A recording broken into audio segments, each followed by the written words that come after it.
Hello, my dear students. Today we are going to discuss a short story with the title Parige, which is a Telugu word. This is taken from our intermediate second year English textbook, Unit-7. Let's begin it. Let's read the introduction of the story. Who do you call a poor person? Is there social and economic equality among the people of your locality or village? Have you noticed how poor people eke out their livelihood?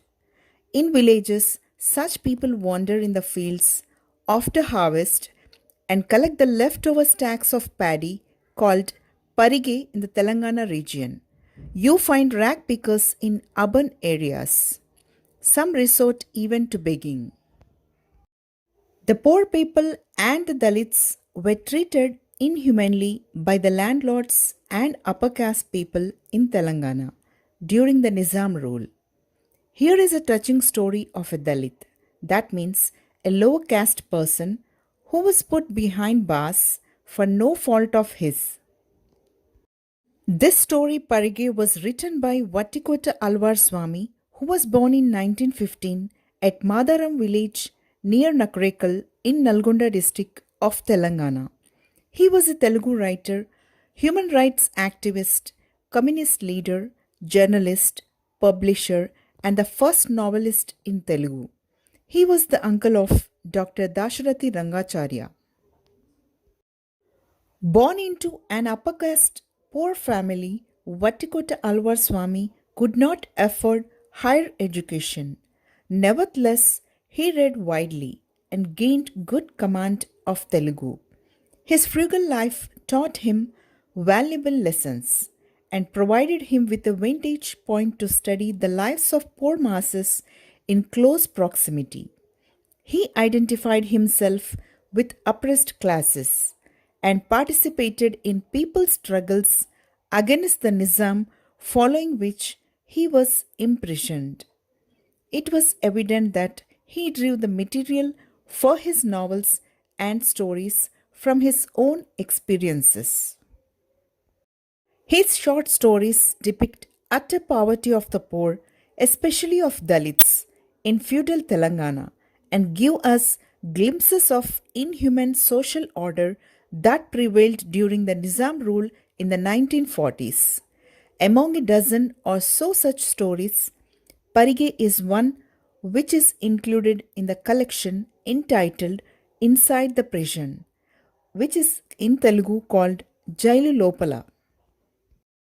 The story Parige is about the plight of a Dalit who leads a miserable life in jail for an offense he never committed. As the sole breadwinner of the family, Malaya, the main character, sets out in search of food for his aged and bedridden father and 12 years old sister and gathers Parige some leftover stack of paddy from a harvested field. But eventually, on his way back home, he was stopped by a rich farmer and branded as a thief who stole paddy from his thrashing floor. This is told in flashback. Later, while serving jail term, Malaya learned that his father was dead months ago and the whereabouts of his sister were not known. Malaya's mental agony and the injustice meted out by the police patel are portrayed poignantly. The story Parige gives us a vivid description of the sufferings of the community, that is, people belonging to the lowest rung of the social hierarchy. Its theme is so tragic that we feel deeply touched. The story is translated into English by Dr. Elanaga. Now let's see the summary of the story. Parige is a sad story about a Dalit named Malaya who leads a miserable life in jail for a crime which he never committed. Parige is one which is included in the collection entitled Inside the Prison. As Malaya's father became very old, it became inevitable for Malaya to do the messenger job in the village. The responsibilities of his sister's marriage, who was 12 years old, along with the medical treatment of his father and feeding of the family, fell on Malaya's shoulders. At times, Malaya had to accompany the government officials to the other places when his sister would do the messenger's work in the village in addition to looking after her father. One day, Malaya went to his work and returned in the evening. His father's health was much worse and his condition became very critical. His sister started to weep. Controlling the anguish, he consoled his sister and, with an intention to bring something to eat, he left the home. In the fields, the hired laborers who had worked all the day were arguing over their wages with landlord, as if he was shaking out his hand to drop the leftover after his meal.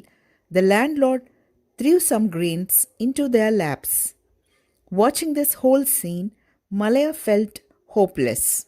He understood that he cannot get anything there.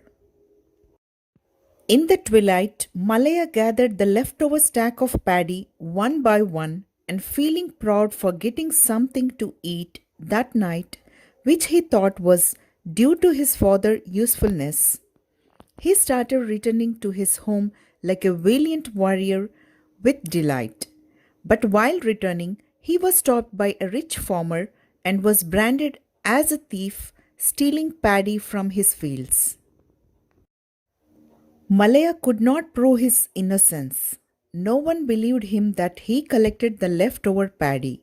When Malaya tried to escape from there, he was chased by the police.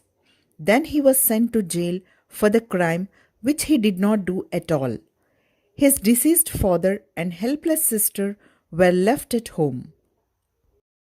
One day in the jail, he was informed about the sad news of his sick father's death.